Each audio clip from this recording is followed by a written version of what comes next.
Cauca y Guaviare, el Urabá, Chocuano, Cordobés y Antioqueño y el Pacífico Sur, que son esas zonas donde se generan precisamente esas economías criminales.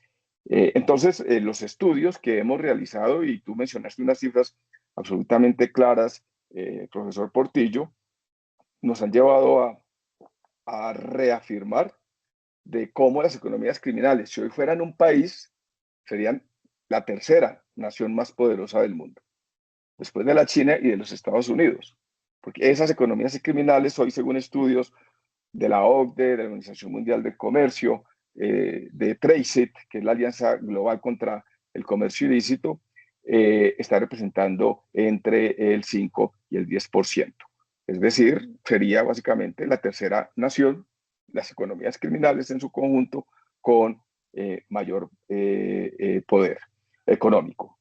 Y finalmente termino indicando de que esas economías criminales, y voy a terminar con estas cifras, profesor Portillo, para llegar precisamente a la explicación del por qué estamos en unos niveles exacerbados de criminalidad y de violencia.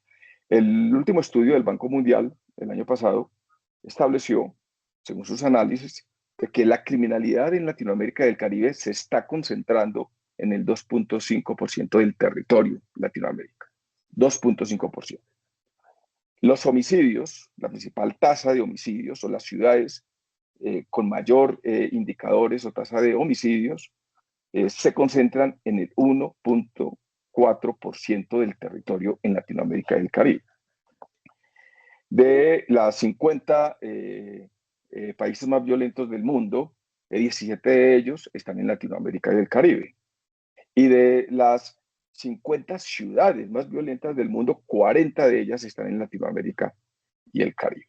Pero de esas 40 ciudades más violentas ubicadas en Latinoamérica y el Caribe, 37 se localizan en puertos marítimos y en fronteras. ¿Por qué? Porque precisamente es donde se concentra la disputa de las mafias del crimen organizado para apoderarse de la cadena de comercio lícita a través de acciones ilícitas a nivel global, en el propósito de que les permita asegurar la exportación de droga y el ingreso de productos de contrabando y el movimiento de otros fenómenos delictivos de cara a funcionar en ese sistema o mantener esa dinámica como un sistema de economía criminal. Hoy, para terminar mi respuesta, las ciudades ubicadas en puertos marítimos están registrando unos indicadores de homicidios por encima del 40%.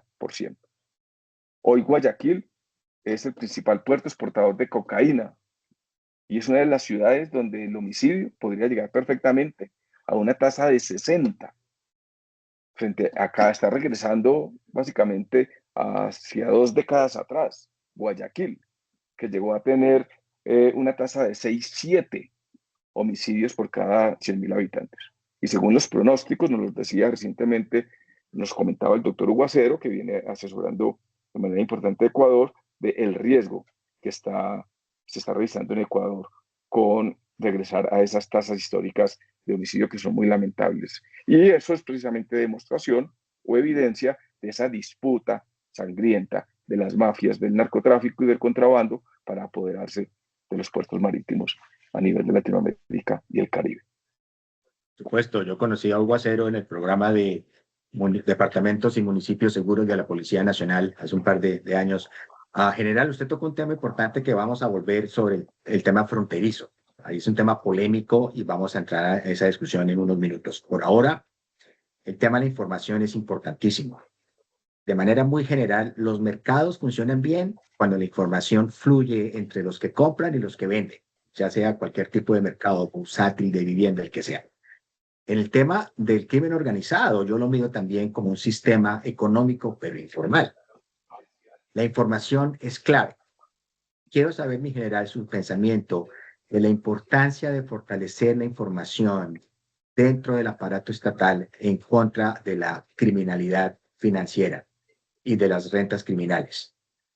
Acuérdese, mi general, que en el segundo gobierno del presidente Uribe se creó un sistema conjunto de inteligencia entre las cuatro fuerzas que fueron la base fundamental del éxito de las grandes operaciones contra Raúl Reyes en el Ecuador, la liberación de los secuestrados en la famosa Operación Jaque y toda la recuperación de los Montes de María, precisamente porque antes de Uribe las inteligencias eran islas apartadas. Con Uribe, precisamente en el segundo gobierno, se unificaron y la inteligencia funcionó.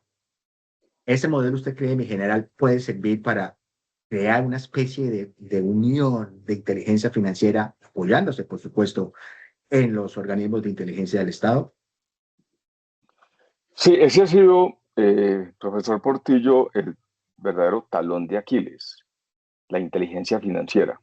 Y usted hizo un recuento absolutamente claro de lo que fue el interés que en el marco de la política de seguridad democrática intentamos crear a través del Comité Interinstitucional de Finanzas contra el Terrorismo, que lideraba el DAS en su oportunidad, y donde se hicieron los primeros esfuerzos por crear grupos interinstitucionales solo para perseguir los activos y las finanzas del terrorismo.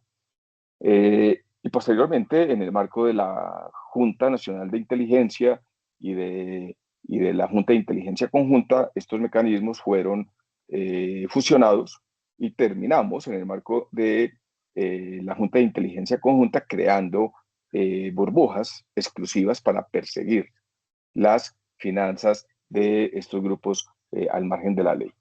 Desde el punto de vista de la necesidad de crear un mecanismo para resolver la pregunta, eh, un organismo único, integrado, que permita una integración de esfuerzos para perseguir las finanzas o las rentas criminales o todos los activos de estos grupos al margen de la ley.